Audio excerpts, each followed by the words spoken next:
Hello children. Today we will discuss exercise 11.3 solution.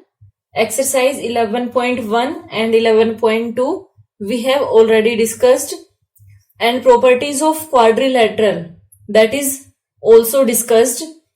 Now we will discuss exercise 11.3.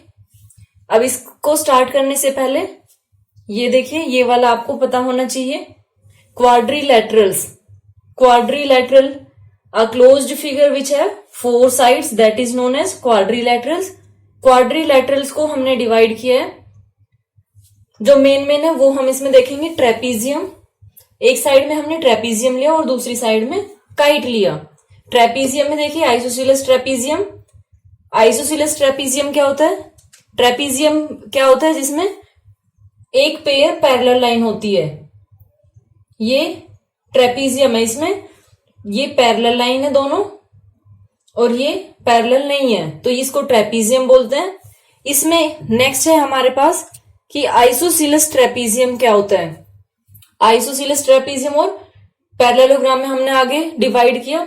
तो आइसोसीलस trapezium होगा अगर non parallel side, ये दोनों non parallel side है, अगर ये दोनों साइड इक्वल हो जाए तो इसको हम आइसोसीलस ट्रेपीजियम बोलते हैं. उसके बाद है पैरेललोग्राम, और ये मैंने आपको बताया था कि जो नॉन पैरेलल साइड है इनके जो ये एडजेसेंट एंगल है, ये इनका सम 180 डिग्री होता है. अब देखिए नेक्स्ट पैरेललोग्राम. अगर ट्रेपीजियम में ये वाली साइड भी अगर पैरेलल हो जाए तो वो हमारे पास क्या आ जाएगा? पैरेललोग्राम. ये नॉन पैरेलल थी, अगर ये भी पैरेलल हो जाए तो इसको पैरेललोग्राम बोलेंगे. फिर फर्दर हमने पैरेललोग्राम को डिवाइड किया रेक्टेंगल एंड रोम्बस में. उधर काइट भी चल रहा है. पैरेललोग्राम में अगर सारे एंगल 90 डिग्री हो जाए तो वो रेक्टेंगल बन जाएगा, और सारी साइड अगर इक्वल हो जाए तो वो रोम्बस होगा. रेक्टेंगल और रोम्बस को मिला के क्या निकलता है? स्क्वायर. कि यहां से सारे एंगल इक्वल हो जाए, यहां से सारी साइड इक्वल हो जाए तो वो स्क्वायर बन गया. अब काइट देखिए, काइट में भी ये आपके पास काइट होता है. एक होता है कि जो इरेगुलर हो, जिसमें कोई भी साइड इक्वल ना हो, तो वो हम देखेंगे नहीं इसमें. ये देखते हैं, इसमें ये और ये साइड इक्वल है, ये और ये इक्वल है, और ये एंगल और ये एंगल इक्वल है, और जो डायगोनल है, जो ये वाला डायगोनल है, ये दूसरा डायगोनल इसको परपेंडिकुलरली बाइसेक्ट करता है. ओके, सिर्फ एक डायगोनल बाइसेक्ट करता है. सो अगर हम काइट की सारी साइड इक्वल कर दें, आप 15 अगस्त पे देखते हो जब काइट फ्लाइंग होती है, उस टाइम पे आपको नॉर्मली ये वाले काइट तो बहुत मुश्किल से मिलते हैं कि इस टाइप से आपको काइट मिल रहा हो. आपको नॉर्मली कौन सा मिलता है? ये रोम्बस शेप का मिलता है. ठीक है, तो रोम्बस शेप में अगर सारी साइड इक्वल हो जाए ये काइट की, ये अगर ये साइड भी अगर इक्वल हो जाए तो इसको आप क्या बोलोगे? रोम्बस. ओके, अब देखिए ट्रू फॉल्स जब भी आएंगे, अगर आपको ये फ्लो चार्ट लर्न है, तो ट्रू फॉल्स आप बड़े इजीली कर पाओगे. इसमें क्या पॉसिबल है? अगर आप डाउन टू अप जा रहे हो, ये ध्यान से सुनना, अगर आप डाउन टू अप जा रहे हो कहीं भी, तो उसके लिए आप बोलोगे यस. और अगर आप अप टू डाउन आ रहे हैं तो उसके लिए आप क्या बोलेंगे? नो. मीन्स कि वो फॉल्स है. अगर डाउन टू अप जा रहे हो तो वो ट्रू होगा, और अगर अप टू डाउन आ रहे हो तो वो फॉल्स होगा. ओके, नाउ इसमें ए पार्ट देखिए. All trapeziums are parallelogram. Trapezium से आप पैरेललोग्राम यानी अप टू डाउन जा रहे हो तो ये क्या होगा? अगर अप टू डाउन जा रहे हैं तो हम नो होगा, मीन्स ये फॉल्स है. ठीक है, ऐसे आप इसको आइडिया से बता पाओगे कि ये फॉल्स है. और इसमें रीजन क्या दोगे आप? कि इसने बोला कि सारे ट्रेपीजियम पैरेललोग्राम है, तो सारे ट्रेपीजियम थोड़ी ना पैरेललोग्राम है. जिसमें नॉन पैरेलल साइड भी अगर इक्वल हो जाए और पैरेलल हो जाए वही तो होंगे. तो इसको ट्रू करके आप क्या लिखोगे? All parallelograms are trapezium. ये आपको इसमें नोट करना है. ये ट्रू है क्योंकि ट्रू भी आपको नोट करना है. तो ये आप इसमें नोट करेंगे कि सभी पैरेललोग्राम्स ट्रेपीजियम है। नेक्स्ट है a parallelogram is a kite. अब देखिए पैरेललोग्राम कहाँ है और काइट कहाँ है, ये दो डिफरेंट हो गया ना दोनों, तो ये तो बिल्कुल भी पॉसिबल नहीं है। तो इसमें आप क्या लिखेंगे, फोल्स, क्योंकि ये दूसरी कैटेगरी का हो गया, फोल्स। और इसके लिए रीजन क्या देंगे आप, इसको ठीक करके क्या लिखेंगे, इसमें आप नोट करेंगे आप काइट कैन बी पैरेललोग्राम, आपको ये नोट करना है। इसमें हो सकता है वो, ये जरूरी नहीं है कि वो होगा ही होगा। जैसे अगर रोम्बस देखते हो तो रोम्बस भी एक पैरेललोग्राम है ना, तो आप ऐसे नोट करोगे इसको। नेक्स्ट देखिए ऑल स्क्वायर्स आर रेक्टेंगल्स, ये स्क्वायर है, स्क्वायर से रेक्टेंगल यानी डाउन टू अप जा रहे हो तो ये ट्रू होगा। नेक्स्ट देखिए ऑल रेक्टेंगल्स आर पैरेललोग्राम, ये रेक्टेंगल है, रेक्टेंगल टू पैरेललोग्राम, ये भी ट्रू होगा। ओके, नाउ नेक्स्ट देखेंगे। नाउ नेक्स्ट देखिए E part, a rectangle is an isosceles trapezium, एक रेक्टेंगल आइसोसीलस ट्रेपीजियम है। अब ये कहाँ है हमारे पास, रेक्टेंगल ये है, रेक्टेंगल से आइसोसीलस ट्रेपीजियम, तो ये पॉसिबल है क्योंकि ये ट्रेपीजियम की ही एक ब्रांच है, तो ये क्या होगा, ट्रू होगा ये।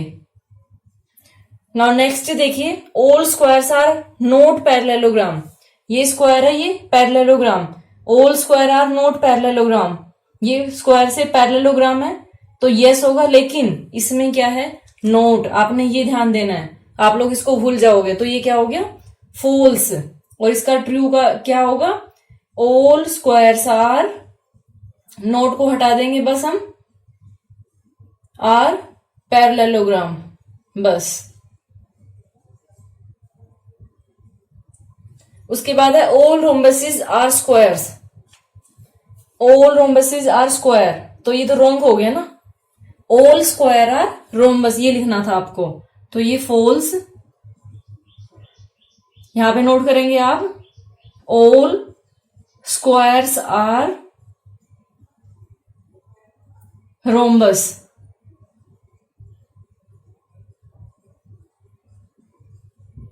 Next all kites are rhombus, अब ये भी ऐसी है, kite rhombus, up to down false हो गया ये, और ठीक करके आप इसको नोट कर सकते हैं अपने आप से, all rhombus are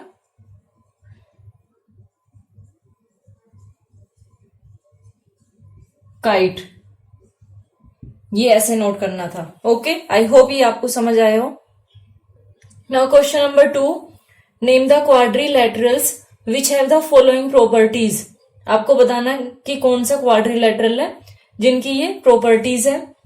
two adjacent sides of equal length, जिसमें एडजेसेंट साइड इक्वल लेंथ की हो, टू एडजेसेंट साइड, दो एडजेसेंट साइड इक्वल होनी चाहिए। तो उसमें देखिए कैसे, मान लो ये आपने लिया, अगर मैं पैरेललोग्राम लेती हूँ, देखिए इसमें लिखते हैं पहले कि कौन कौन से होंगे। पैरेललोग्राम, पैरेललोग्राम में होती है, फिर पैरेललोग्राम के बाद क्या आता है, स्क्वायर एंड रेक्टेंगल,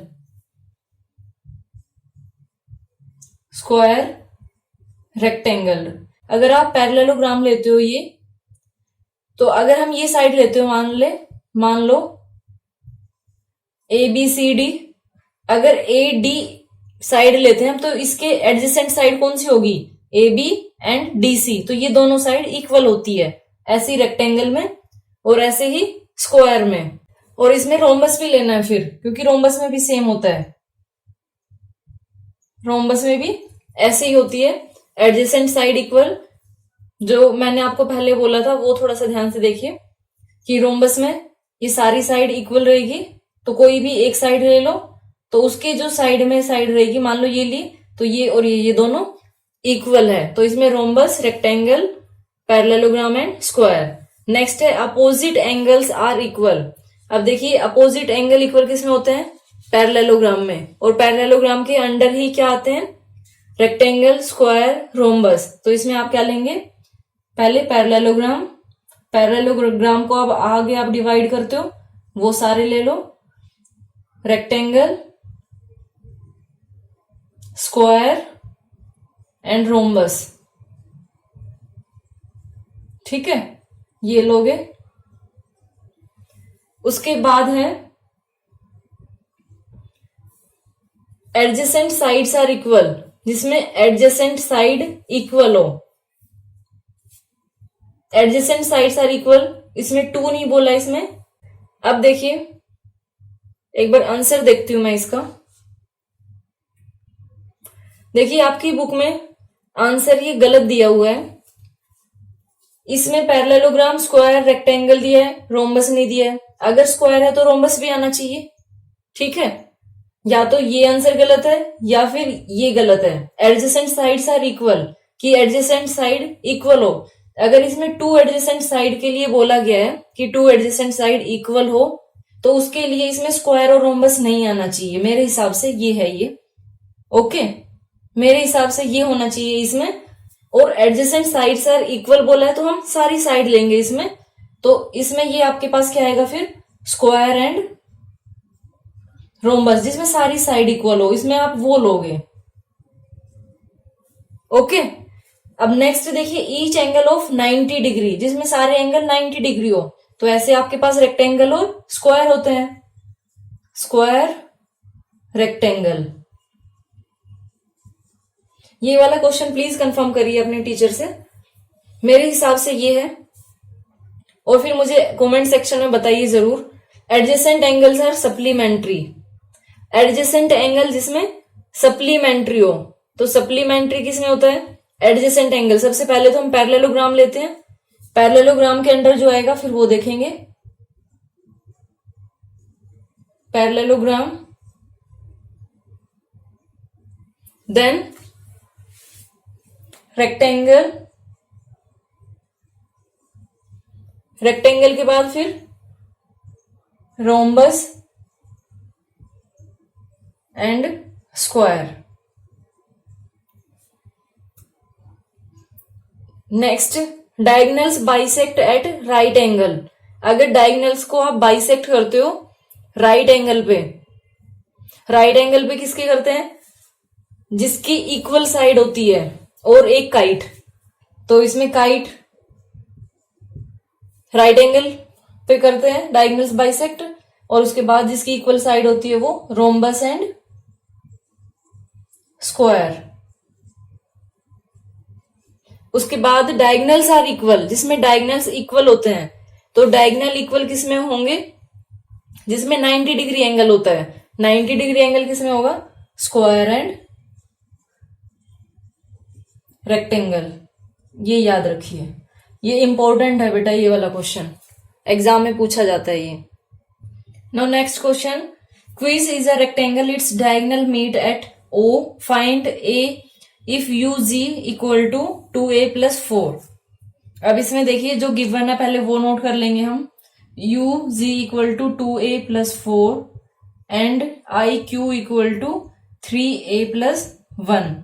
अब रेक्टेंगल है, रेक्टेंगल के अंदर जो डायगोनल्स होते हैं, डायगोनल इक्वल होते हैं। अभी हमने किया था डायगोनल इक्वल होते हैं। सो इसमें आप क्या लेंगे, वी नो दैट, पहले आप ये नोट करेंगे, diagonals of a rectangle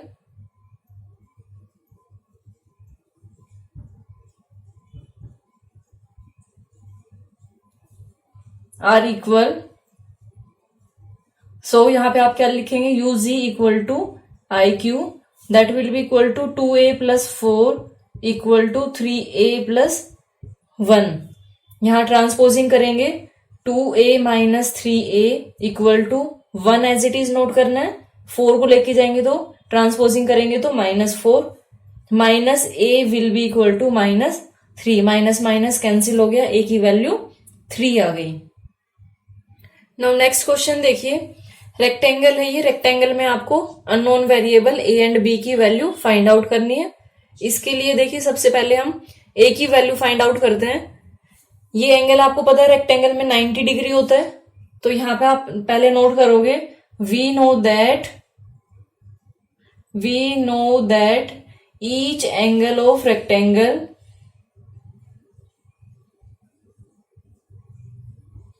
is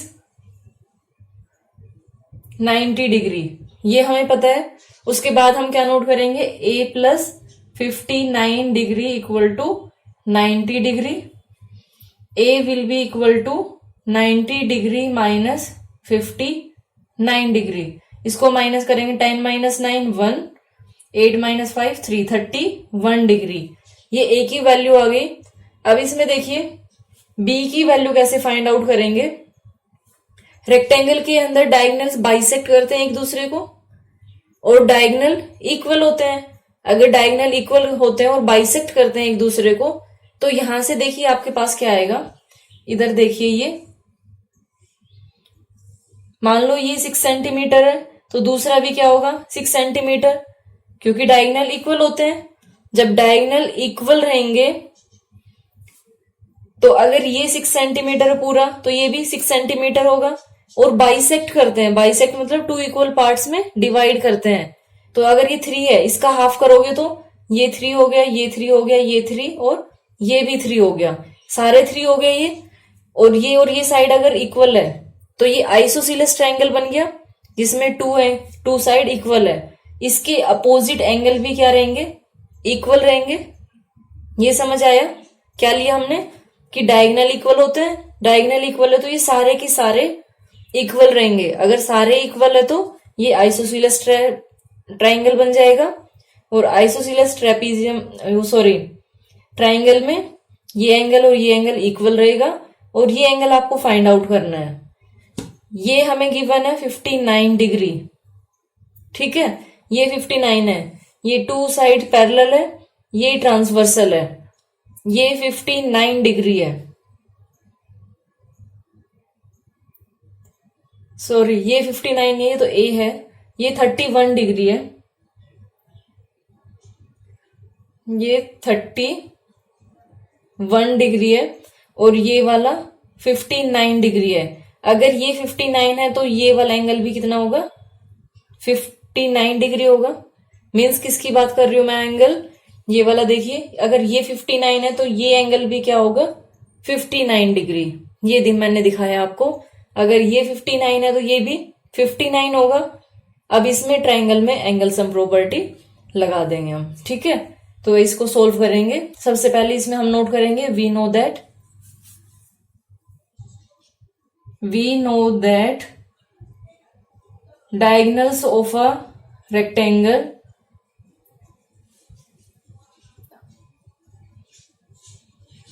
are equal and bisect each other.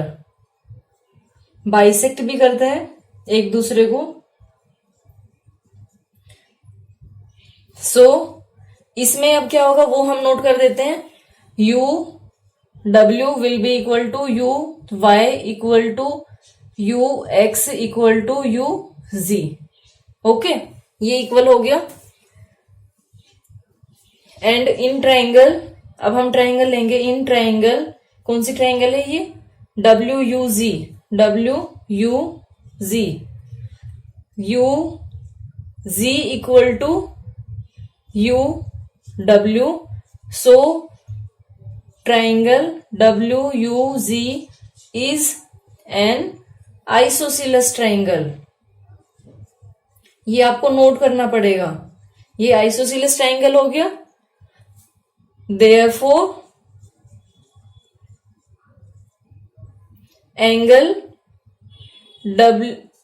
Angle U W G will be equal to angle U G W.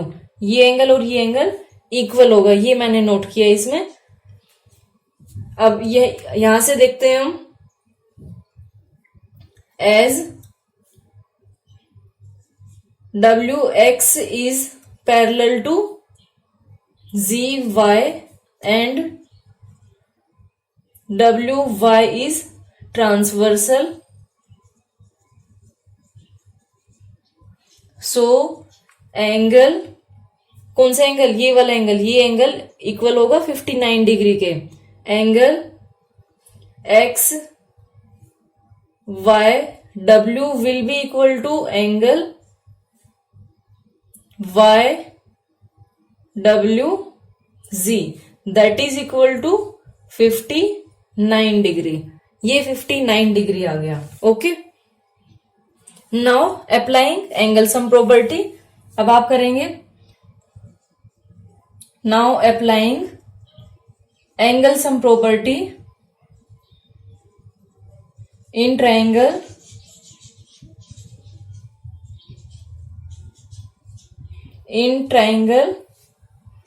कौन सी है हमारे पास? ये ट्रायंगल जी यू डब्ल्यू। इसमें जब आप अप्लाई करेंगे तो ये आपके पास क्या आएगा? ये मैं डायरेक्ट नोट कर रही हूं क्योंकि इधर स्पेस कम बचा है। अब 1 मिनट, इसको मैं इधर नोट कर देती हूं। यहां पे आप करेंगे 59 डिग्री। वैसे आपको एंगल पहले नोट करने चाहिए, कोई नहीं, देखती हूं मैं कौन कौन से एंगल है, आप समझ जाइएगा। ये है angle W U G plus angle, दूसरा एंगल कौन सा लेंगे? ये यू वाला हमारे पास आ गया।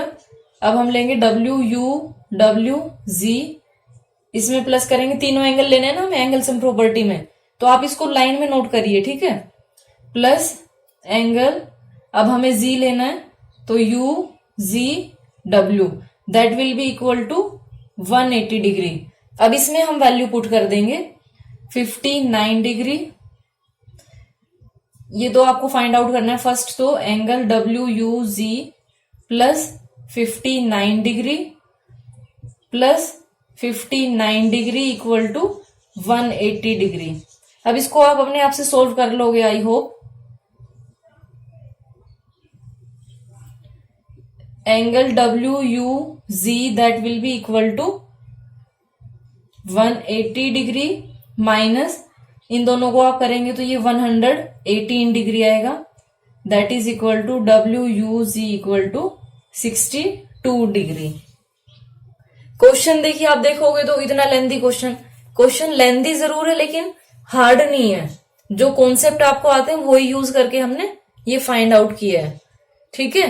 पहले हमने ए एंगल फाइंड आउट कर दिया 90 से माइनस करके, फिर हमने ट्रांसवर्सल वाली प्रॉपर्टी लगाई जिससे कि एंगल हमारे पास यू डब्ल्यू जी आ गया 59 डिग्री, और हमने डायगोनल वाली प्रॉपर्टी लगाई कि रेक्टेंगल के डायगोनल इक्वल होते हैं और बाइसेक्ट करते हैं, तो सारी साइड इक्वल, आइसोसीलस ट्रायंगल फॉर्म हो गया और हमने एंगल फाइंड आउट कर दिए। नाउ नेक्स्ट क्वेश्चन देखिए, PQRS is a rhombus whose diagonals PR and QS intersect each other at O. If PQ equal to 10 centimeter means side given है, rhombus है तो सारी साइड इक्वल होगी, and diagonals QS equal to 16 centimeter. Find the length of PR. दूसरे diagonal की आपको length find out करनी है। इसमें देखिए, ये आपको बताने की जरूरत नहीं है आई थिंक, कि जो सारी साइड है वो इक्वल होगी 10 सेंटीमीटर 10 सेंटीमीटर 10 सेंटीमीटर, ओके। और ये 16 डिग्री है, सेंटीमीटर है, सॉरी। अब इसमें हम क्या नोट करेंगे? रोम्बस की प्रॉपर्टी। अब प्रॉपर्टी याद होना, तभी तो मैंने बोला था कि बहुत ज्यादा जरूरी है प्रॉपर्टी लर्न करना। सो इसमें आप नोट करोगे, we know that diagonals of rhombus bisect each other. Bisect करते हैं, बाइसेक्ट करना मतलब 2 इक्वल पार्ट्स में डिवाइड करना।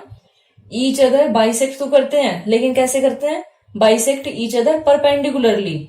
ये परपेंडिकुलरली होता है, मींस 90 का एंगल फॉर्म करेंगे। ये यहां पे 90 डिग्री बनेगा, ठीक है। चारों में ये चारों एंगल 90 डिग्री होंगे, ये आपको पता है। तो अब आप करेंगे S Q equal to 16 degree है, ये हमें दिया है, सॉरी सेंटीमीटर, बार बार डिग्री मुंह से निकल रहा है। S O equal to O Q, ये रीजन मैंने दिया कि बाइसेक्ट कर रहे हैं तो ये दोनों इक्वल होगा, S O and O Q equal होगा, that is equal to 16/2। Equal to 8 centimetre. ये 8 सेंटीमीटर आ गया। अब देखिए ये 8 सेंटीमीटर है, ये 10, और ये आपको अगर आप ये फाइंड आउट कर दें तो जितना ये आएगा उसका इतना ही ये आएगा ओआर, और उसका आप अगर टोटल कर देंगे तो आपके पास पी आर आ जाएगा। क्या बताया मैंने? ये 90 डिग्री, ये 90, ये 90, ये 90, ये टोटल 16 है। तो एस ओ और ओ क्यू 8 सेंटीमीटर आ गया। ये 8 सेंटीमीटर है, ये 10 सेंटीमीटर है। अगर आप ये फाइंड आउट कर दें, मीन्स आपको एक ट्राइंगल लेनी पड़ेगी। वो ट्राइंगल मैं इधर ड्रॉ कर देती हूँ। ये ट्राइंगल ले रही हूं मैं, इसमें पी क्यू ओ, ये आपके पास 8 सेंटीमीटर है, ये 10 सेंटीमीटर है, और ये 90 का एंगल है। अब इसमें देखिए, अब आप यूज करेंगे पाइथागोरस थ्योरम। पाइथागोरस थ्योरम याद है? नहीं याद होगी। पाइथागोरस थ्योरम में क्या होता है, यहां पे आप नोट करेंगे, बाई अप्लाइंग पाइथागोरस थ्योरम, क्योंकि राइट एंगल ट्राइंगल है तो उसमें पाइथागोरस थ्योरम आप फाइंड आउट कर सकते हो, लगा सकते हो। पाइथागोरस थ्योरम, पाइथागोरस थ्योरम में क्या होता है, परपेंडिकुलर स्क्वायर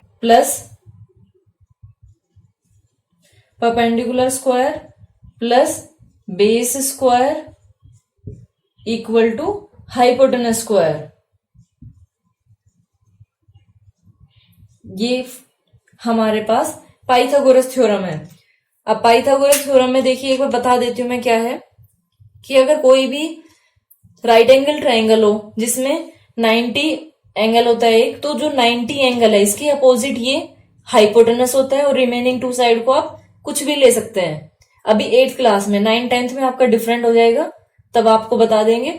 तो ये 90 डिग्री है, इसके अपोजिट ये पी क्यू, ये हाइपोटेनस है, और ये ग्रेटेस्ट साइड होती है। यहाँ पे हम वैल्यू पुट करते हैं परपेंडिकुलर। अब इसमें देखिए, मान लो आपने ये लिया 8 सेंटीमीटर, तो 8 स्क्वायर प्लस बेस इसमें क्या है, मान लो आपने ओ पी लिया था, तो O P square equal to hypotenuse क्या होगा इसमें, 10 सेंटीमीटर, 10 स्क्वायर।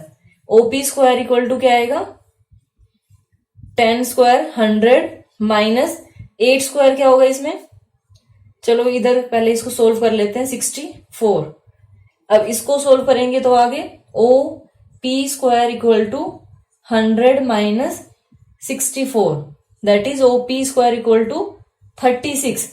अब ये देखो, ये स्क्वायर में है, स्क्वायर रिमूव करने के लिए क्या करते हैं हम, स्क्वायर रूट करेंगे बोथ साइड में, तो ये कैंसिल हो गया। ओ पी इक्वल टू क्या आ गया आपके पास, O P equal to 6 centimetre.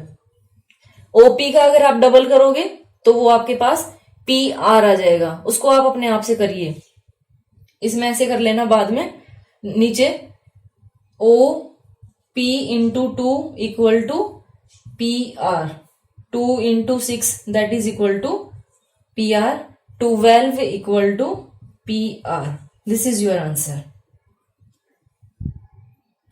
Now last question देखिए, 180, ये एंगल गिवन है, आपको बताना है कि ये ट्रेपीजियम है या नहीं, और उसके बाद ट्रेपीजियम है ये आपको एक्सप्लेन करना है, और कौन सा पेयर इसमें पैरेलल है।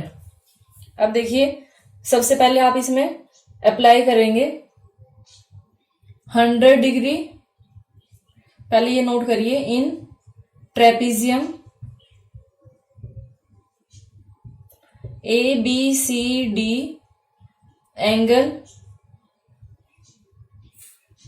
B plus measure of angle C equal to, ये देखते हैं हम कितना आएगा, ये 100 degree plus 80 degree that is equal to 180 degree. ये 180 डिग्री आ गया, मीन्स यहां पे आप नोट करेंगे ये 180 डिग्री आया, तो sum of non parallel sides, sum of adjacent लिखना था ये मैंने, sum of adjacent angles of non parallel sides, ये पैरेलल नहीं है, इज 180 डिग्री, ये होता है। और ये आपके पास क्या आ गया, 180 डिग्री आ गया। So A B will parallel to D C, ये ए पार्ट हो गया। अब जो इसमें बी पार्ट है, बी पार्ट में देखिए, आई थिंक इस क्वेश्चन में कुछ मिस्टेक है। इसमें एक एंगल गिवन है, दूसरा एंगल भी नहीं गिवन है, और अगर एंगल नहीं गिवन है तो हम पैरेलल इसको फाइंड आउट नहीं कर सकते, क्योंकि ये क्वेश्चन एनसीईआरटी बुक में है। और एनसीईआरटी बुक में क्या गिवन है कि ये 120 डिग्री है, आपको ये वाला एंगल फाइंड आउट करना है। सॉरी, ये वाला नहीं, ये वाला एंगल आपको फाइंड आउट करना है।